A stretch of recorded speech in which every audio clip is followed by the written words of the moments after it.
जाने के लिए अब वीज़ा लेना पड़ेगा। तो ये भारतीय जनता पार्टी जो भी विरोधी है उसे रौंद देना चाहती है, जो भी विरोध में स्वर उठे उसे कुचल देना चाहती है, और जो सामने आए उसे गोली से भून देना। ये इनकी रणनीति है, जिसका आप लखीमपुर में जो कल की घटना हुई है उससे स्पष्ट हो रहा है।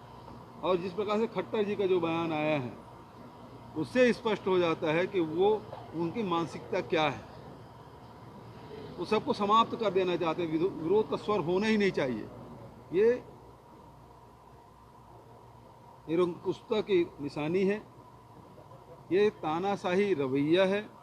और हिंदुस्तान में प्रजातंत्र है, ये लोकतांत्रिक देश है, और इन सबको बर्दाश्त नहीं किया जा सकता। सीलगेर में भारतीय जनता पार्टी के जाने से हमने रोका? वो खुद ही नहीं गए, तर्रेम से लौट के आ गए। हम तो पूरी व्यवस्था किए थे जाए सीलगेर, वहाँ के लोगों से मिल के आए। क्यों नहीं गए रमन सिंह जी? यहाँ अभनपुर में किसी गांव में वो फोटो सेशन के लिए जरूर गए थे। सीलगेर क्यों नहीं गए रमन सिंह जी?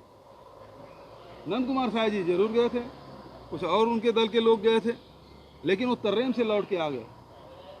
हम तो नहीं रोके, हमें क्यों रोका जा रहा है? छत्तीसगढ़ में हमने नहीं रोका, कोई भी, चाहे एनजीओ आए, पत्रकार गए, विपक्ष के लोग गए, हमने नहीं रोका। लेकिन वो क्यों रोक रहे हैं?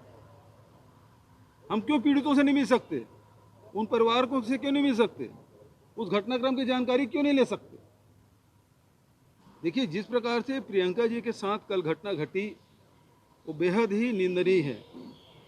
वो लखीमपुर जा रही थी, रास्ते में सीतापुर में उसे रोका गया और उन्होंने कहा आपके पास कोई गिरफ्तारी वारंट है? तो उनके पास कुछ भी नहीं था।